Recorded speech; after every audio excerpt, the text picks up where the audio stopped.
যে বাতাস উঠেছিল, ভেবেছিলাম গাছের ডালপালা সব একেবারে ভেঙে পড়বে, কিন্তু এই তো আজও সোজা হয়ে দাঁড়িয়ে আছে দেখছি আমাদের এই পুরনো বট। জানো, এ আমাদের পূর্বপুরুষের জিনিস। পূর্বপুরুষের স্মৃতি বলতে তো কিছুই আর রইলো না, এটুকুই থাক। দিদি, এই গাছটা ঠিক কত বুড়ো? ঠাকুমা বলতেন তার দাদার সময়ও এটা ঠিক এমনই ছিল। বইয়ে পড়েছি, কিছু গাছ মানুষের ইতিহাসকে ধারণ করে রাখে। আমাদের এই বাড়ির কত গল্পই না এটা জেনেছি নিঃশব্দে। তা তো বটেই, তবে ছায়াও তো দেয় প্রচুর। এই গাছের নিচেই তো আমরা 5 বউয়ের চালাঘর। ভেবে দেখো তো, যদি গাছটা না থাকতো তাহলে আমাদের চালাঘর কি আর থাকতো? সারা দিনের কাজের ফাঁকে সবাই মিলে এখানেই তো এসে দুদণ্ড শান্তিতে বসে সব কথা বলি। সেজ বউ আর ছোট বউ না থাকলে জীবনের আনন্দটাই যে কম পড়ে যেত। অর্পিতা দিদি তো প্রতিদিন নতুন কোনো বিষয় বের করে গল্প করার জন্য। তা বটে, কিন্তু কখনো কখনো মনে হয় গাছটা শুধু ছায়া আর গল্পের উপাদানই দেয় না, সবকিছু চুপচাপ সব দেখে। ওর ভেতরে কত দীর্ঘশ্বাস চাপা পড়ে যায়। বাহ, বই পড়ে পড়ে কল্পনা আমাদেরও কবি বানিয়ে দিচ্ছে দেখছি আজকাল। চল নন্দিতা, চালটা ধুয়ে নি, বেলা হচ্ছে। ঘরের কাজ শেষ করে তারপর আবার গল্পগুজব হবে। আহা, আজকাল চারিদিকে শুধু নোংরা আর নোংরা। একটু পরিষ্কার জলে যে কাপড় ধোবো সেই উপায়ও নেই। দেখ তো বর্ষা, কেমন নোংরা জল হয়েছে। কাপড় ধোয়াটাই আমার মাটি করে দিল। এমন নোংরা দেখতে পাচ্ছি, আবার মনে হচ্ছে ধুয়ে আনতে হবে। জলের রং একটু ঘোলাটে হয়েছে যেন। বৃষ্টি না হওয়ায় নদীর জল ভালো পাওয়ার আশা নেই। ও, তোমার তো সবকিছুতেই যুক্তি আছে দেখছি। শহর থেকে এসেছো বলে জলের গুণাগুণও চেনো নাকি এদিকে? দেখে তো মনে হচ্ছে এখানে থাকতে তোমার কষ্ট হয়। কষ্ট কেন হবে গো? এটাই তো আমার সংসার। কপাল যেখানে এনেছি সেখানেই তো মানিয়ে নিতে হবে। সংসার? সংসার চালাতে গেলে শুধু আকাশের দিকে চোখ তুলে চুপ করে বসে থাকলে হয় না, চারিদিকে লক্ষ্য রাখতে হয়। তোমার জ্বালায় তো ঘর দুয়ার ছেড়ে বাইরে যাওয়ার উপায় নেই। এমন আনমনা মানুষ যে চোর ঢুকে ঘরে চুরি করে নিয়ে গেলেও তোমার হুঁশ থাকবে না। কে চুরি করতে আসবে আমাদের এই ঝুপড়ি বাড়িতে? তুমি বোধহয় জানো না যে আমাদের এই ঝুপড়ি পুরনো ঘরের মধ্যেই অনেক দামি দামি জিনিস লুকোনো আছে, আর পুরনো জিনিসের দামই বাজারে সব থেকে বেশি হয়। রঙ্গ দেখি আর প্রাণে বাঁচি না। দামি জিনিস, ঠিকই বলেছো সেজদি, কিন্তু সেটা কার, সেটাই তো দেখার বিষয়। এসো কাকু, তা এত সকালে কিছু দরকার নাকি? প্রয়োজন তো সব সময় মানুষের আছে পারমিতা। বড় বাড়ি, বড় দায়িত্ব। তোমার শ্বশুর আর শাশুড়ি থাকতে কত আসতাম এদিকে, তারা তো এখন আর নেই। আমি এই গাঁয়ের মোড়ল, আমাকেই তো দেখতে হয় সব। কাকু, সকালবেলায় যখন এসেইছেন, কিছু জলখাবার আনবো? সেসব পরে হবে, আগে কাজের কথা শোনো। উত্তর পাশের সেই কয়েক কাঠা জমি, সেই বিলের ধারটা, সেটার খদ্দের এসেছে, বিক্রি করতে হবে। জমি? সেটা তো আমাদের বাড়ির খাস জমি। শাশুড়ি মা বলতেন সেখানে বাগান করবেন, ওটাই ওনার একমাত্র স্মৃতি। বাগান করে কি হবে? টাকার দরকার পড়েছে বাড়ি মেরামতে। আমি কথা দিয়েছি জমিটা দেখাশোনা করব, আর জমিটা আমি নেব বলেই ঠিক করেছি। এই দেখো দলিল। কাকু, জমির ব্যাপার বড় সিদ্ধান্ত। বাড়ির পুরুষ মানুষেরা তো কেউ বাড়ি থাকে না, সবাই শহরে থাকে। আর আমরা মেয়ে মানুষে কি এই বিষয়ে সিদ্ধান্ত নিতে পারি? তাদের সাথে একবার আলোচনা করে আমরা জানাবো। তারা কি বুঝবে? তারা তো সেখানে থেকে থেকে একেবারে শহুরে হয়ে গেছে। গ্রামের বিষয় সম্পত্তির কথা তাদের মাথায় ঢুকবে না। আমি যেটা ঠিক বলছি সেটাই তোমাদের জন্য মঙ্গল। তুমি তো বুদ্ধিমতী মেয়ে, তুমি কিছু বুঝতে পারছো না? বুঝেছি কাকু। বুঝেছো যখন, সেরকম সিদ্ধান্ত নাও। আমি এখন বিদায় নিচ্ছি।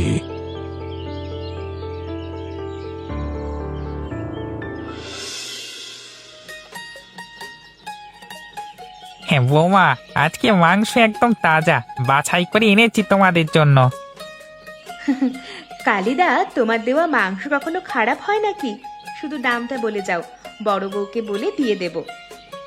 আরে সেসব পরে হবে, পরে হবে। তোমরা কি আমার পর নাকি? তবে আজকে দেখলাম বাড়িতে অতিথি এসেছিল। হ্যাঁ, মোড়ল কাকু এসেছিলেন। ও, তিনি এসেছিলেন। বৌমা, তোমাদের এই বট গাছটা কিন্তু কম বিখ্যাত না। শুধু আমাদের গাঁয়েরই নয়, 7 গাঁ জুড়েই এর নাম। সবাই এই জায়গাটা বটতলা নামেই চেনে, আর সবাই বলে বট গাছের নিচে 5 বউয়ের সংসার। সে তো আমরা জানি কাকা। অনেক কাল্পনিক ব্যাপার আছে, তোমরা বুঝবে না। ঠিক আছে, মাংস নিয়ে ভেতরে যাও, বড় বউকে বলো রান্না কর। আমি পরে এসে পয়সা নিয়ে যাব। হ্যাঁ,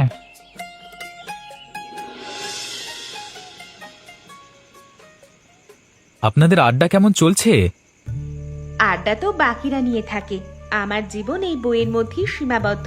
কত নতুন নতুন জিনিস আমি জানতে পারি। সারাক্ষণ আড্ডা দিয়ে কাটালে কি আর জানতে পারতাম কোনোদিন? হ্যাঁ, আজকে ইতিহাস ক্লাসে আমাদের আঞ্চলিক ইতিহাস নিয়ে আলোচনা হচ্ছিল। আমাদের এই অঞ্চলের জমিদারি প্রথা, পুরনো কাহিনী সম্বন্ধে অনেক কিছু জানতে পেরেছি। আমিও শুনেছি অনেকদিন আগে এই গাছের নিচেই গ্রামের বিচার হতো, মেলা বসতো। সেটাই তো, কোথায় চলে গেছে সেসব দিন? এখন শুধু গল্প আর গুজব রয়ে গেছে। তুমি ঠিক বলেছ। যেমন আমাদের বাড়ি নিয়ে নানা গল্প শুনেছি ছোটবেলায়। কেউ বলে গুপ্তধন আছে, তো কেউ বলে অভিশাপ আছে, কিন্তু কেউ সত্যি সত্যি কোনো খবর বলতে পারে না। গুপ্তধন? তবে সেদিক থেকে দেখলে গুপ্তধন মানে শুধু সোনা দানা নয়, গুপ্তধনের অনেক মানে হতে পারে। বলো তো, যদি সত্যি এমন কিছু থাকে এই বাড়িতে, সেই সত্যি কি মরে যাওয়ার আগে কোনোদিন জানতে পারবো? এমন কথা বলবেন না। যদি থেকে থাকে তাহলে সেটা খুঁজে বের করবার দায়িত্ব আমাদেরই। কিন্তু সাবধান, পুরনো সত্য বের করতে গেলে অনেকের স্বার্থে আঘাত লাগতে পারে, অনেকের মুখোশ খুলে যেতে পারে। মুখোশ? ঠিক বলেছ ভাই, তবে তাতে আমি ভয় পাই না। সত্যি আমি একদিন খুঁজে বার করবই। ঠিক আছে দিদি, আমি এখন চলি। এ কথাগুলি জানাতে এসেছিলাম। ঠিক আছে ভাই, আবার আসবে।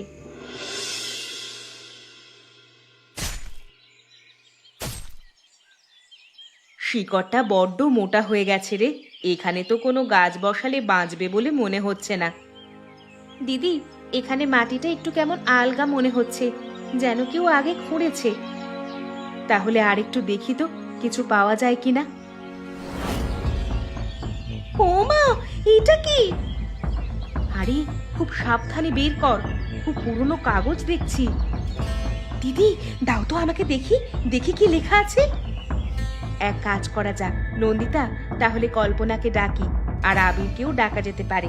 তাহলে আমরা সবাই মিলে একসাথে জানতে পারবো। তাহলে তাই হোক গো, আমার আর আনন্দ ধরছে না। এতদিন পর অবশেষে পাওয়া গেল। এবার মনে হচ্ছে রহস্যের একটা কুল কিনারা হবে। কি বললে বর্ষা? এতদিন পর মানে? না কিছু না দিদি, আমি শুধু ভাবছিলাম সত্যি কি কোনো গুপ্তধনের সন্ধান পাওয়া যাবে।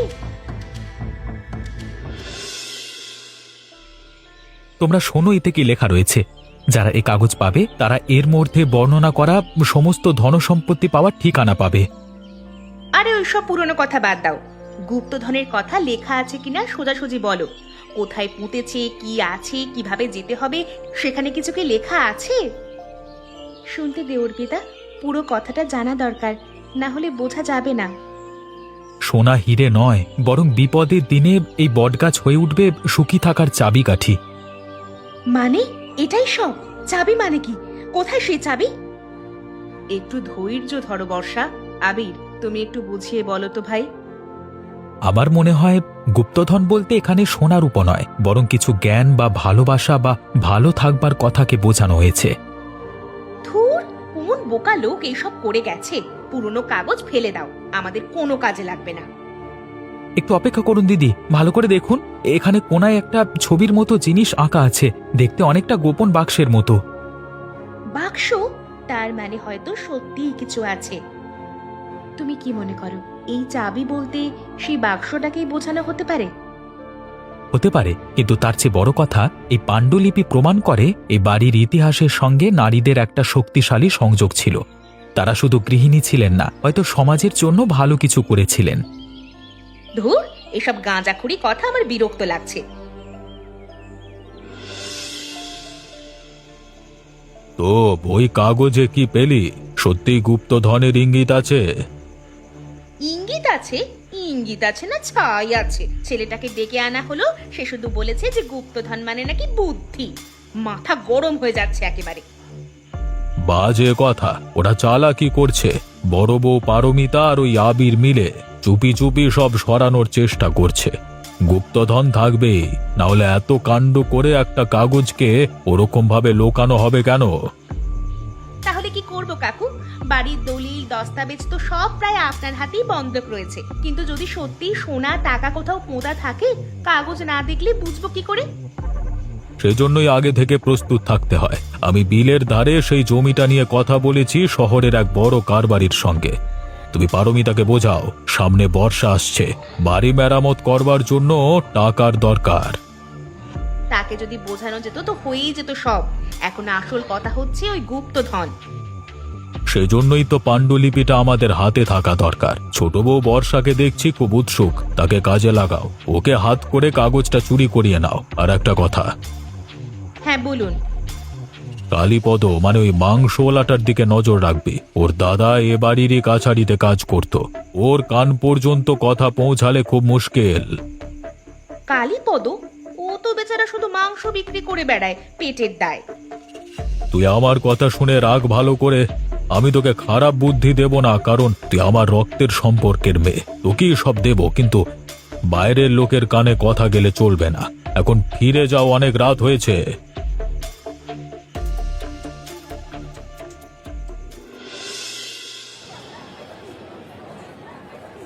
কালিদা, গতকাল পাণ্ডুলিপিটা শেষ পর্যন্ত পাওয়া গেল। তাতে অনেক মজার মজার কথা লেখা ছিল। তোমায় যে কি বলবো। শুনেছি বাবা, শুনেছি। পুরো গায়ে ঘটনাটা ঘটে গেছে যে গুপ্তধন বেরোবের পর। আবির বাবু, গুপ্তধন নামের ওই মিষ্টি মিষ্টি কথার আড়ালে অনেক তেতো সত্য লুকিয়ে থাকে। তাই পুরনো জিনিস নিয়ে বেশি নাড়াচাড়া না করাই ভালো। আপনি কিছু জানেন? জানি বললে মিথ্যে হবে। শুনেছি, আমার বাবার মুখে গল্প শুনেছি কিছু। তিনি বলতেন ওই বাড়ির বটতলায় আনন্দের সাথে সাথে অনেক বেদনা চাপা পড়ে আছে। বেদনা? হ্যাঁ, আজ থেকে 30 বছর আগের কথা। তখন এই বাড়ির কর্তা ছিলেন আর একজন খুব সৎ মানুষ। তিনি গরিব প্রজাদের জন্য স্কুল বানাবার কথা ভাবতেন সেই সময়ে, আর মেয়েদের পড়াশোনার ব্যবস্থা করতে চাইতেন। তারপর? তারপর আজ লোভী লোকের দল তাকে মিথ্যে মামলায় ফাঁসিয়ে অপবাদ দিয়ে গা ছাড়া করে। আমরা মানে সেই সঙ্গে আমাদের পরিবারও চলে যায়। তাহলে এই বাড়ি? এই বাড়ি সেই সৎ মানুষেরই, তার নামেই দলিল ছিল, কিন্তু দলিলটা হারিয়ে গিয়েছিল। মোহন কাকু তখন তার খুব অল্প বয়স, খুব সাহায্য করেছিলেন নতুন কর্তাকে। তাহলে গুপ্তধন মানে? হ্যাঁ, গুপ্তধন নয় বাবা, গুপ্তধন বলে কিছু নেই। আছে শুধু একটা সত্যি, যা ওই বট গাছের নিচে মাটির গভীরে চাপা পড়ে আছে। আর সেটা ঠিক কোন জায়গাটায়? কি হবে বাবা জেনে? কে সত্যি বলবে?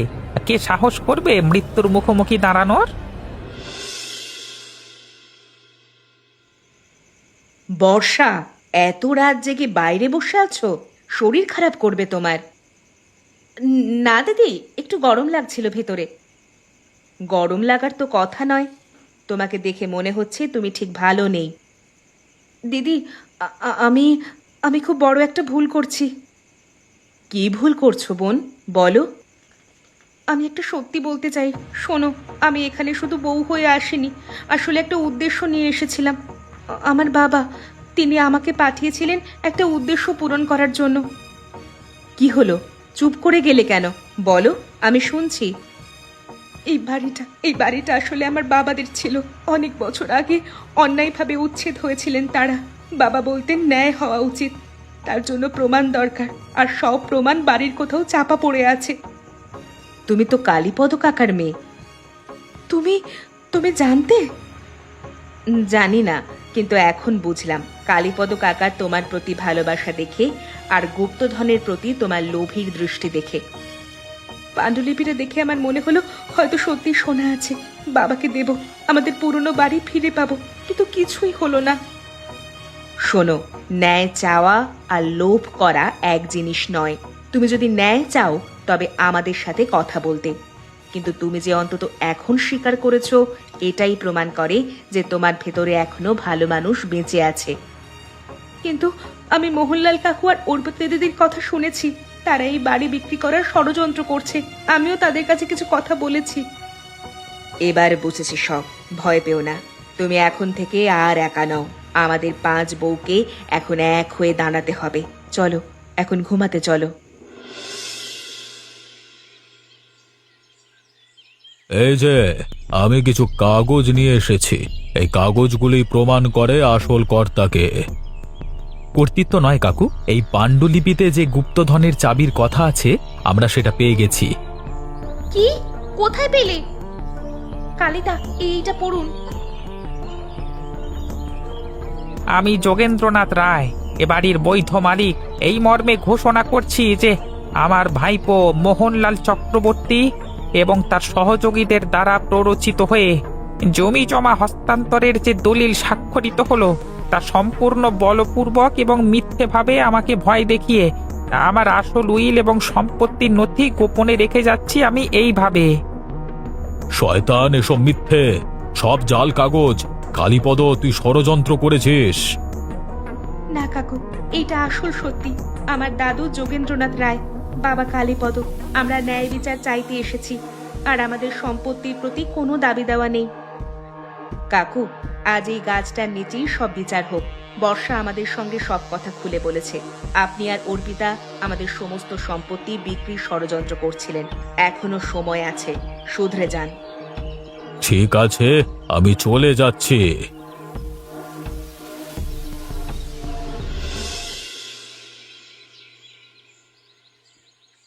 তোমরা আমাকে ক্ষমা করে দিও।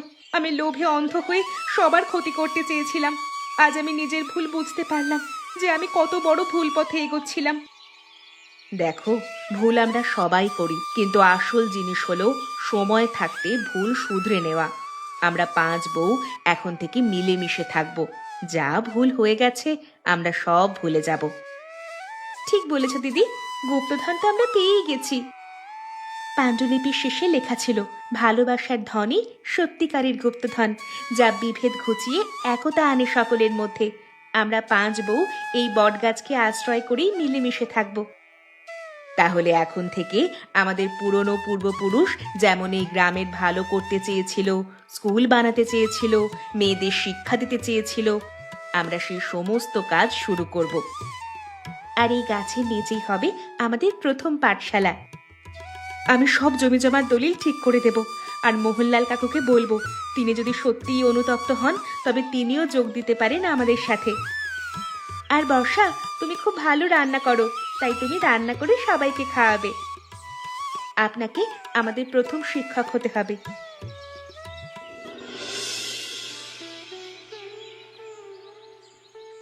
দিদিমণি, আজকে কি গল্প শোনাবে?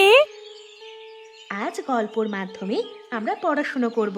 সবাই একসাথে বলো, মা। মা! এই কালো ব্ল্যাকবোর্ডে আমরা যেগুলো লিখে দেব সেগুলো তোমরা নিজেদের খাতায় লিখবে, ঠিক আছে? বিশ্বাস হচ্ছে না যে সত্যি এই গ্রামে আবার পাঠশালা তৈরি হয়েছে। পুরনো পূর্বপুরুষদের স্বপ্ন সফল হয়েছে। এইভাবে আরো বাচ্চাদের জুটিয়ে এনে আমাদের পাঠশালা ধীরে ধীরে বড় করে তুলতে হবে। আর এই পাঠশালা তো আমাদের সকলের।